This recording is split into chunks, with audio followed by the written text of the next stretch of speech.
Hi, I'm Joe Connolly. You've probably heard or seen her name, Amy Scherber of Amy's Breads, one of the first artisanal bakeries in the country.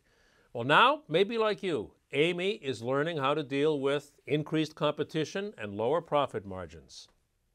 You must be one of the biggest artisanal bread makers in the country. I don't know if I'm one of the biggest in the country, but definitely in New York, we have a big name in the marketplace, and we've stayed for 25 years. We're still going strong, so we think of ourselves as a medium-sized bakery. Crain's New York ran an article recently about you on your 25th anniversary, and um, they talk about the increasing competition and lower profit margins. And we love to talk about businesses growing and demand is ever increasing, but it's not always that way. That's true. How are you dealing with increased competition and lower profit margins, Amy?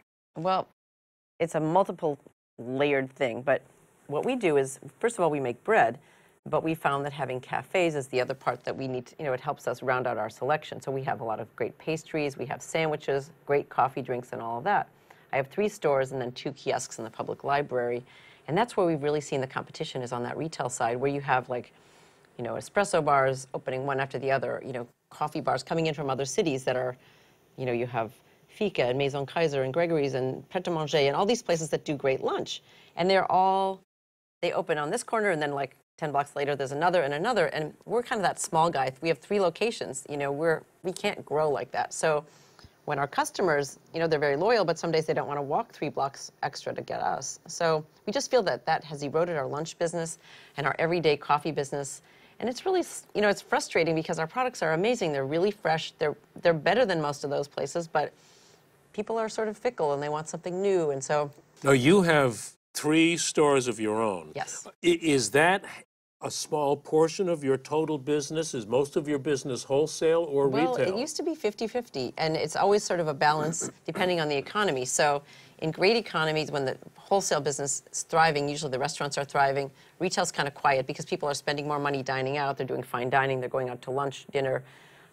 It's just, usually I see when the financial market goes up, we see more of the wholesale sales. Wholesale is challenging because, you want to be a neighborhood bakery, so you want to say yes to all of your small businesses that want your, like 6 dozen hamburger rolls or something like that. That's all they want. But their order may be $25, $30, and for us to deliver that, we actually lose money, even though it seems simple. It's like the cost of the driver, the parking, and all this stuff, bagging it all up.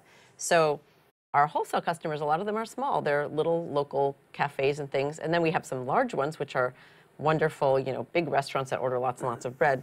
But I think that bread eating has changed. And with the onset of people being afraid of gluten, restaurants stopped to look at what they were offering and, do I need to have a bread basket? Or can I save money by not offering bread unless the customer asks for bread? So we've seen that wholesale business change a lot, too. And more people are ordering bread that they really have to have. Like they need the bread for making sandwiches. They need it to make their great, amazing artisanal hot dog or whatever it is. But they don't necessarily need the bread basket on the table.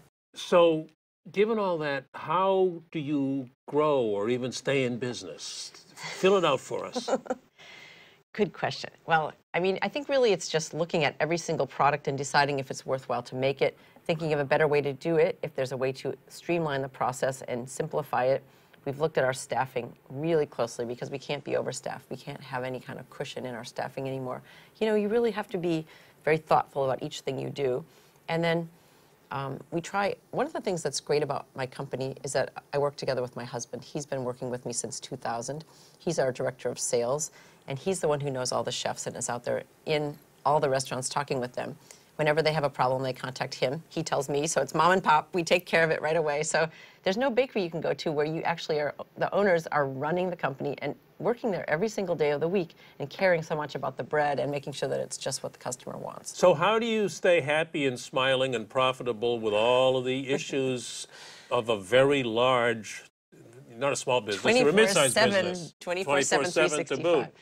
I think it's resilience, optimism. I've always been an optimist. And even when things are going badly, people will be like, oh, this is going wrong and that's going wrong. Like, okay, we can do this, you guys. Like, I always have that spirit to keep going and to stay the course and not to give up. And I think kind of being hard-headed and putting my name on the door was a big risk, which now I have to carry along with me. So I think that's been a driver to make sure that it's running well. And I mean, it's all about the people really. And if I can build my team and make them feel really proud of what they're doing and feel really engaged in our product and our process, my retail managers and everybody else included, I feel like that helps us to go along. It's not me, it's all these people that help me because it's such a labor-intensive business. And so engaging those people and being kind of the cheerleader, the motivator for that whole team is the way that I can keep going.